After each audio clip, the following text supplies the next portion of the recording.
சுச்சக்கர வரதாச்சாரியம் சுத்தசத்வ குருத்தமம் ஸ்ரீநிதி ரகவம் வந்தே ஹ்யபார கருணாகரம் கவிதாஜித கல்லோலி கன்யகா காந்தவக்ஷசே கருணாதி குணாட்யாய கமலாநிதயே நமஹா. புன்னகை ராமாயணம் யுத்தஸ்பந்தம் 11வது ஸ்லோகத்தை இன்றைய தினம் நாம் காண உள்ளோம்.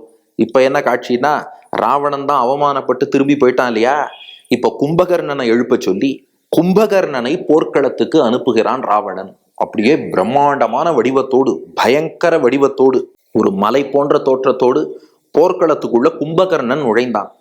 இந்த கும்பகர்ணன் நுழைஞ்சதும் வானர வீரர்கள்லாம் பயந்துட்டாலாம். இது என்னடா இது என்ன மிருகமா, அரக்கனா, இல்ல பெரிய மலையே நடந்து வரதா, இது என்னன்னு புரியலையேன்னு வானரர்கள்லாம் நாலா பக்கம் சிதறி ஓடினார்களாம்.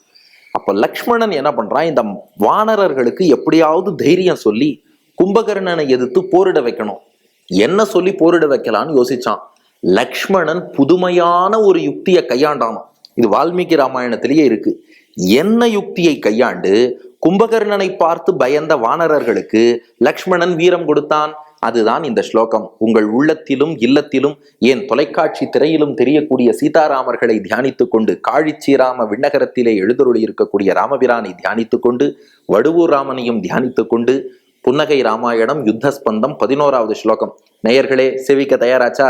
ஸ்லோகம்: பௌளஸ்தியம் நனு மத்தியமம் கபிகணோ திருட்வா திருதஸ்தாத்ரிஷம் யந்திரம் தன்னகி ராட்சசஸ்த்விதி வதத் பிராதுர் திருதிம் தாத்ரிஷீம் பூர்வம் தாம் கில கானனேஸ்ய ச தசாம் சங்கே கபந்தஸ்ய ச ஸ்மிருத்வா கிம் ரகுபுங்கவோதிதமபூத் ஏதத் ஸ்மிதம் நஃப் பிரபோ. இப்போ வில்லூர் சுவாமி ராமனை பார்த்து சொல்றார், ராமா, உன் தம்பி லக்ஷ்மணன் இருக்கானே, கும்பகர்ணனை பார்த்து வானராள்லாம் பயந்து ஓடினா. உடனே லக்ஷ்மணன் என்ன பண்ணான் தெரியுமா? பௌலஸ்தியம் நனு மத்தியமம். பௌலஸ்தியம்னா புலஸ்திய ரிஷி வம்சத்திலே வந்தவன். அதுல மத்தியமம்னா நடு பிள்ளைன்னு அர்த்தம். ராவணன் மூத்தவன், விபீஷணன் இளையவன், மத்தியமன் நடுவுல பிறந்தவன் யாருன்னா கும்பகர்ணன். பௌலஸ்தியம் நனு மத்தியமம். அந்த கும்பகர்ணனை பார்த்தவாறே கபிகணஹா மொத்த வானர கூட்டமும் திருட்வா திருதஸ்தாதிருஷம், அவனுடைய பெரிய வடிவத்தை பார்த்ததும், இவ்வளவு பெரிய அரக்கனா, ராவணனே பரவாயில்லப்பா, 10 தலை இருந்தாலும் ஓரளவு இவ்வளவுதான் வடிவம்னு சொல்லும்படியா இருக்கு. இந்த கும்பகர்ணன் ரொம்ப பெருசா இருக்கானே, இவனெல்லாம் எதிர்த்து சண்டை போடுறதுனா ரொம்ப கஷ்டம்னு பயந்து போயிட்டானாம். அப்ப லக்ஷ்மணன் என்ன சொன்னா, சிச்சி, இது என்ன அரக்கன்னு நினைச்சுட்டா, உங்களை பயமுறுத்துறதுக்காக ஒரு எந்திரத்தை ராவணன் அனுப்பி இருக்கிறான். யந்திரம் தன்னகி ராட்சசகா இதி வதத்து. இது ஒரு யந்திரம். யந்திரம்னா என்ன அர்த்தம்னா ரோபோட்டுன்னு அர்த்தம். அதனாலதான் ரோபோ படத்துக்கு தமிழ்ல என்ன பேர் வச்சாங்க? எந்திரன்னு பேர் வச்சாங்க இல்லையா. எந்திரன்னா ரோபோட்டுன்னு அர்த்தம். அதனால என்ன பண்ணிட்டானா லக்ஷ்மணன், இந்த வானராள்லாம் பயந்து ஓடாம இருக்கணும்னா இது அரக்கன் கிடையாது, ரோபோன்னு சொன்னானா. இது வால்மீகி ராமாயணத்துல இருக்கு. அதனாலதான் ஆச்சாரியர்கள்லாம் கேட்கிறா, ஓஹோ, அப்ப அந்த காலத்திலேயே ரொபோட்டிக் வார்ஃபேர்ங்கிறது இருந்ததா? இன்னைக்கு போர்ல ரோபோவை பயன்படுத்தணுங்கிறா. அன்னைக்கே லக்ஷ்மணன் சொல்லிட்டானோ, இது போருக்காக ராவணன் தயாரித்து கொண்டு வந்த ரோபோ. இந்த யந்திரத்தை பார்த்து யாரும் பயப்பட வேண்டாம். ஸ்லோகம் இருக்கு பாருங்க, யந்திரம் தன்னகி ராட்சசகா இதி வதத். இவர் ராட்சசன் கிடையாது, அது வெறும் எந்திரம் தான். எந்திரத்தை பார்த்தெல்லாம் பயப்படாதீங்க. ஏன்னா அரக்கன்னா உள்ள உயிர் இருக்கு, சிந்திக்கக்கூடிய சைத்தன்யம் இருக்கு, அடிப்பான்.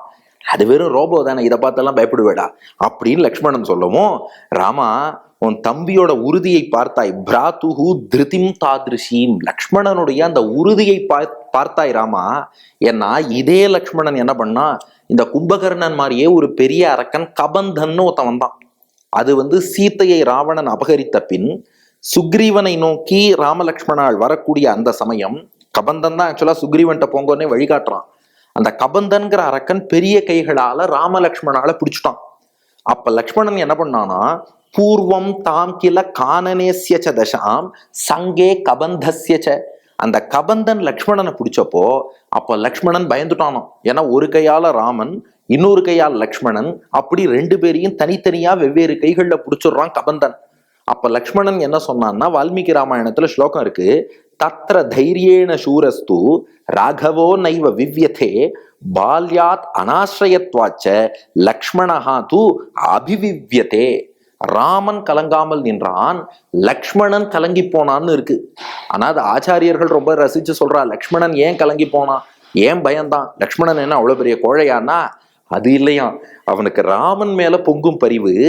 ஒரு கையால அவன் ராமனை பிடிச்சிட்டான், இன்னொரு கையால லக்ஷ்மணனை பிடிச்சிட்டான். இப்ப லக்ஷ்மணன் ஏன் பயந்து கதறினான்னா, இவன் என்ன பிடிச்சுட்டா பரவாயில்ல, அந்த கையால எங்க அண்ணா ராமனை பிடிச்சிட்டானே, ராமனுக்கு ஒண்ணும் ஆகாது, அந்த வீரமெல்லாம் ராமனுக்கு உண்டு, லக்ஷ்மணனுக்கு தெரியும்னாலும் பெரியாழ்வார் பொங்கும் பரிவால பெருமாளுக்கு பல்லாண்டு பாடலையா, அது போல லக்ஷ்மணன் கலங்கினான்னா என்ன தாத்பரியம்னா, ராமனுக்கு ஒண்ணும் ஆகக்கூடாதுன்னு கலங்கினான். ஆனா ராமன் என்ன நினைச்சானா, பெருமாளுக்கு தெரியாதது இல்லை, இருந்தாலும் ஒரு லீலை. என்னடா இது, இந்த கபந்தனுக்கு போய் லக்ஷ்மணன் இப்படி பயந்துட்டானேன்னு நினைச்சேன்.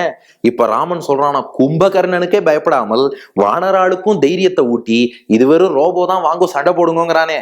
என் தம்பி உண்மையான வீரன்னு லக்ஷ்மணனுடைய வீரத்தை நினைத்து ஸ்மிருத்வா கிம் ரகுபுங்கவோதிதம் அபூத் ஏதத் ஸ்மிதம் நஃப் பிரபோ, அந்த லக்ஷ்மணனுடைய வீரத்தை நினைத்து ராமா நீ ஒரு புன்னகை செய்தாயே, அதைத்தான் இப்போது வடுவூரில் நாங்கள் காணும்படியாக நீ காட்டுகிறாயா, அதைத்தான் நம்ம சங்கரா தொலைக்காட்சி நேயர்கள் காணும்படி காழிச்சிராம விண்ணகரத்தில் ராமனாக நீ காட்டுகிறாயா என்பது ஸ்லோகத்தினுடைய தாத்பரியம். ஆக ஸ்லோகத்தின் மொத்த திரண்ட பொருள் என்னன்னா, ராமா லக்ஷ்மணன் வானராள்கிட்டெல்லாம் இந்த கும்பகர்ணனை பார்த்து பயப்படாதீங்கோ, இது வெறும் அரக்கன் கிடையாது, சும்மா ஒரு எந்திரம், ராவணன் போருக்காக ஒரு எந்திரத்தை அனுப்பி வச்சிருக்கான்னு சொல்லி வானரர்களுக்கும் தைரியம் ஊட்டி தானும் கும்பகர்ணனிடம் அசையாமல் தைரியத்தோடு நின்னா.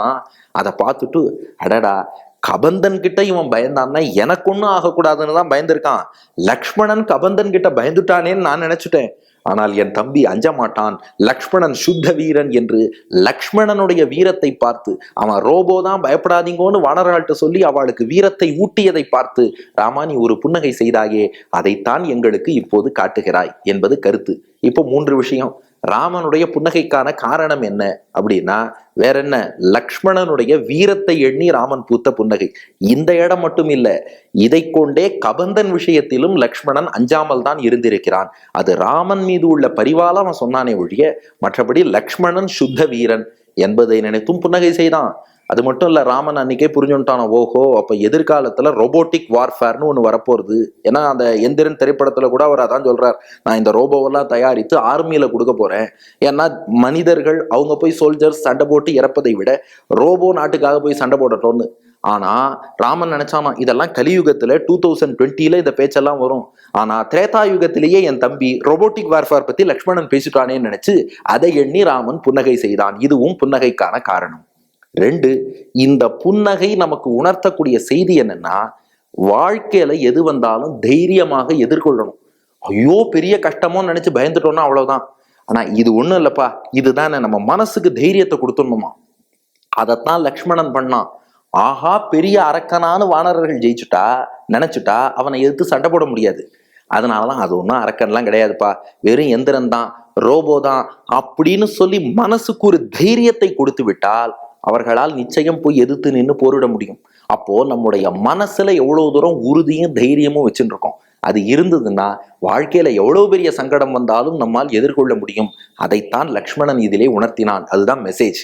3, இந்த ஸ்லோகத்தை ரசிப்போருக்கு என்ன பலன்னா, நல்ல மன உறுதி வளரும், எதையும் தாங்கக்கூடிய பக்குவம்.